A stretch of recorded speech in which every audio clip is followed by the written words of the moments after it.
ہمیں کچھ ایمان کرتا ہوا آگے چلتے ہیں۔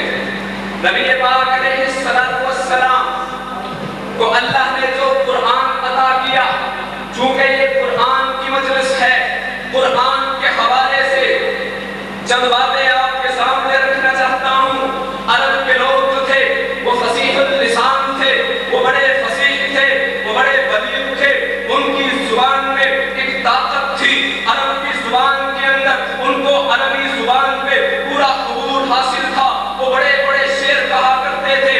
ان کے اشعار کے مقابلے میں دوسرے علاقوں والوں کی ہمت نہ تھی کہ ان کے مقابلے میں کوئی شعر بھی کہہ دے۔ بیت اللہ شریف کے ساتھ ایک جگہ مختص کی ہوئی تھی جہاں پر وہ اپنے اشعار لٹکا دیا کرتے تھے۔ دبندے مقابل شاعر ہوا کرتا تھا، وہ اس سے اچھا کلام وہاں پر لٹکا دیتا، پھر کئی دن وہ شعر وہاں پر لٹکے رہتے، پھر اس سے اچھا اشعار کہنے والا شاعر اپنے کلام کو وہاں پر لٹکا دیتا۔ یہ سلسلہ چلتا آ رہا تھا کہ میرے اور آپ کے آقا و مولا جناب محمد الرسول اللہ صلی اللہ علیہ وسلم کائنات میں تشریف لے کر آئے۔ اللہ نے اپنے کلام کا نزول کیا، اللہ نے سورہ کوثر کا نزول فرما لیا۔ انا اعطیناک الکوثر فصل لربک وانحر ان شانئک هو الابتر۔ اللہ کے نبی نے یہ کلام لکھوا کر وہاں پر لٹکا دیا، اور پھر وہاں پر لٹکانے کے بعد شعراء حیران ہو گئے، ادباء حیران ہو گئے، ادیب پریشان ہو گئے، نثر لکھنے والے پریشان ہو گئے، عربی زبان کے اندر مہارت رکھنے والے پریشان ہو گئے کہ یہ ہمارا کلام نہیں ہے، یہ کسی انسان کا کلام نہیں ہے، یہ تو کسی ایسے انسان کا کلام نہیں ہے جو ہم میں سے ہو، یہ تو کسی ایسی ہستی کا کلام لگتا ہے جس کے بعد جس کے مقابلے میں کوئی نہیں آ سکتا۔ وہ دن اور آج کا دن وہی شعراء ہے، وہی ادیب ہیں، وہی نثر لکھنے والے ہیں، وہی عربی زبان میں مہارت لکھنے والے ہیں۔ میرے آقا نے سورہ کوثر لکھ کے وہاں پر لٹکا دی، کسی کی ہمت نہ ہوئی کہ اس کے مقابلے میں کچھ لکھ دے۔ عظمت قرآن، عظمت قرآن، شان مصطفیٰ، شان صحابہ، نعرہ تکبیر۔ میرے بھائی، قرآن کی بات کر رہا ہوں۔ قرآن کتنا فصیح و بلیغ کلام ہے۔ قرآن مجید فرقان حمید مکمل ضابطہ حیات ہے۔ قرآن ایک انقلابی کتاب ہے، قرآن عمل کی کتاب ہے۔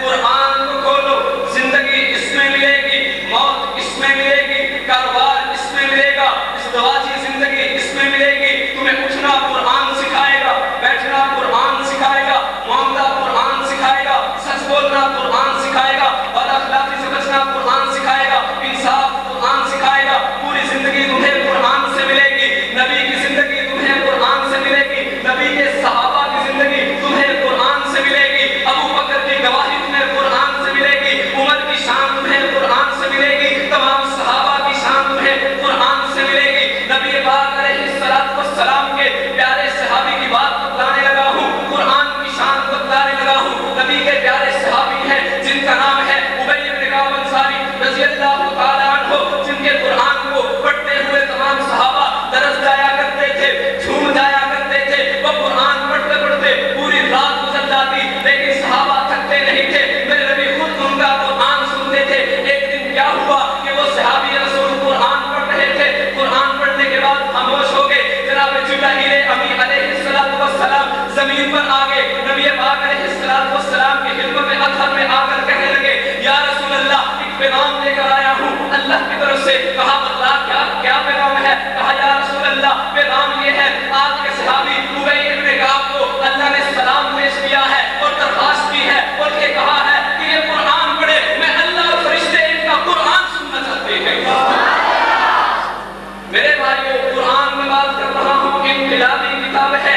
قرآن نے زندگیوں میں انقلاب برپا کیا ہے، زندگیوں کو بدلا ہے، دلوں کو ہلا کے رکھ دیا ہے۔ صحابی رسول ہیں جن کا نام ہے طفیل بن عمر دوسی رضی اللہ تعالی عنہ، قبیلہ بنو دوس کے سردار ہیں، کسی سے ڈرتے نہیں تھے، بڑے باہمت تھے۔ جب عرب کی سرزمین میں قدم رکھا ہے، لوگوں نے کہا، بات سن، تو قبیلہ دوس کا سردار ہے، ایک بات یاد رکھنا، یہاں پر محمد نامی شخص ہے، اس کے قریب نہ جانا، وہ ایک ایسا جادو کرتا ہے، کوئی کلام پڑھتا ہے تو سنتا ہے، اسی کا ہو جاتا ہے، وہ دیوانہ کر دیتا ہے، ارے وہ تو مجنون کر دیتا ہے، اسی ہو جاتے ہیں جنہوں نے اس کی زبان سے قرآن سنا، انہوں نے مال اٹھا کر نبی کے قدموں میں، اولاد اٹھا کر نبی کے قدموں میں، والدین اٹھا کر نبی کے قدموں میں اپنے سر کو تن سے جدا کروا کے یہ کہتے ہیں ابھی محبت کا حق ادا نہیں ہوا، اس کے پاس میں جانا تو خیر اپنے عمر دوسی رضی اللہ تعالیٰ عنہ ابھی اسلام قبول نہیں کیا، پروپیگنڈا اتنا سن کر اپنی کانوں میں روئی ڈال لی، میں اس کی بات ہی نہیں سنوں گا،